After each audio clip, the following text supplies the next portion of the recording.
कभी ऐसा हुआ है सुबह उठ के मिरर में देखा और लगा कि माथा थोड़ा बड़ा हो गया है, या फोटो में देखा और सोचा ये हेयरलाइन पहले यहाँ नहीं थी। अगर ये फीलिंग फेमिलियर है तो ये वीडियो आपके लिए है। आज हम बात करेंगे रिसीडिंग हेयरलाइन के बारे में। अर्ली साइंस कैसे पहचानने हैं, असली वजह क्या है और क्या किया जा सकता है, ये सब हम एकदम आसान तरीके से एक्सप्लेन करेंगे इसी वीडियो में, क्योंकि हेयर एक्सप्लेन बाय त्राया एक नया चैनल है जहां हम हेयर साइंस को सिंपल लैंग्वेज में एक्सप्लेन करेंगे ताकि आप सही डिसीजंस ले सकें अपने बालों के लिए।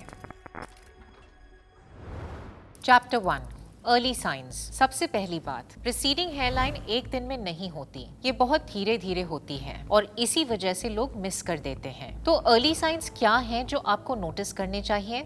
पहला साइन, टेम्पल्स पे रिसेशन, यानी माथे के दोनों कॉर्नर्स पे हेयरलाइन थोड़ी पीछे पीछे जाने लगती है। एक क्लासिक एम शेप बनने लगता है जो इनिशियली बहुत सटल होता है। दूसरा साइन, हेयरलाइन और माथे के बीच का गैप बढ़ रहा है। एक पुरानी फोटो से कंपेयर करो, अगर फर्क दिख रहा है तो ध्यान दो। तीसरा साइन, नए बाल जो आते हैं वो पहले से थिनर और छोटे हैं। सेम जगह पे बाल आ रहे हैं लेकिन अब वो पहले जैसे थिक नहीं रहे। ये 3 साइंस अगर आप नोटिस कर रहे हो तो ये सिर्फ इमेजिनेशन नहीं है, ये बायोलॉजी है और इसका एक क्लियर रीजन है। चैप्टर 2, रिसीडिंग हेयरलाइन की असली वजह। आपके रिसीडिंग हेयरलाइन का मेन विलेन है एक हार्मोन जिसका नाम है DHT, डाईहाइड्रोटेस्टोस्टेरोन। आपके बॉडी में टेस्टोस्टेरोन होता है, ये तो आप जानते हो।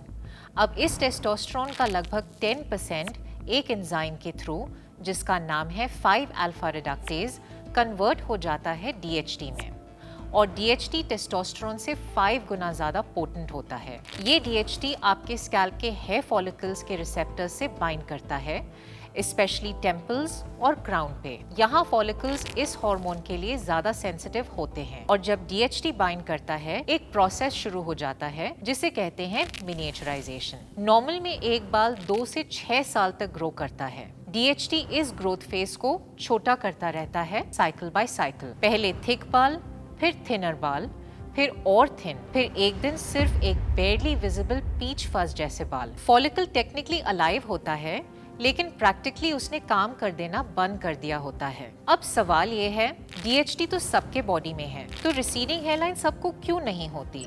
जेनेटिक्स। कुछ लोगों के हेयर फॉलिकल्स DHT के अगेंस्ट ज्यादा सेंसिटिव होते हैं। ये सेंसिटिविटी आपको इनहेरिटेड मिलती है फैमिली से। तो अगर आपके पापा या नाना को अर्ली हेयर लॉस था, चांसेस हैं कि आप ही ज्यादा ससेप्टेबल हो, लेकिन जेनेटिक्स अकेली वजह नहीं है। चैप्टर 3, ट्रिगर्स जो चीजें वर्स करती हैं। जेनेटिक्स ने स्टेज सेट कर दिया, लेकिन कुछ चीजें इस प्रोसेस को एक्सिलरेट कर सकती हैं। स्ट्रेस। क्रॉनिक स्ट्रेस एक कंडीशन ट्रिगर कर सकता है जिसे टीलोजन एफ्लूवियम कहते हैं, जिसमें बाल सडनली ज्यादा शेड होने लगते हैं। डाइट।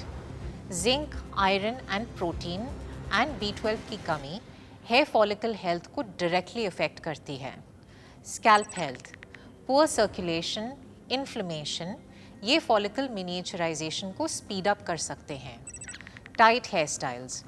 लंबे टाइम टाइट पोनीटेल या बन, ये ट्रैक्शन एलोपेशिया कॉज कर सकते और एक बड़ा मिथ तोड़ देते हैं, कैप पहनने से हेयरलाइन जाती है। नहीं, कैप से रिसीडिंग हेयरलाइन नहीं जाती, DHT और जेनेटिक्स से जाती है। चैप्टर 4, रिसीडिंग हेयरलाइन का सोल्यूशन क्या है? अब सबसे इम्पोर्टेंट बात, जितना जल्दी नोटिस करो उतना बेटर, क्योंकि जब हेयर फॉलिकल कंप्लीटली डेड हो जाता है तब रीग्रोथ बहुत मुश्किल होती है। अर्ली स्टेज में ट्रीटमेंट ज्यादा इफेक्टिव होता है। क्लिनिकली प्रूवन ट्रीटमेंट्स जो काम करते हैं, first is minoxidil, topical solution जो स्कैल्प के ब्लड सर्कुलेशन को इम्प्रूव करता है और फॉलिकल्स को भी एक्टिव रखता है। सेकेंड, लाइफस्टाइल पे भी ध्यान दो, स्ट्रेस मैनेज करो, डाइट में जिंक और प्रोटीन इंक्लूड करो और स्कैल्प को हेल्दी रखो। तो समरी ये रही, रिसीडिंग हेयरलाइन का असली विलन DHT है जो जेनेटिक्स के साथ मिलके फॉलिकल्स को धीरे धीरे मिनिएचराइज करता है। अर्ली साइंस नोटिस करो और अर्ली एक्शन लो, क्योंकि इस मामले में जितना जल्दी उतना बेटर। अगर ये वीडियो आपको हेल्पफुल लगी, लाइक करो और सब्सक्राइब करो हेयर एक्सप्लेन बाय त्राया को। जहां हम लाते रहते हैं ऐसे और भी साइंस पैक्ड वीडियोस सिर्फ आपके लिए।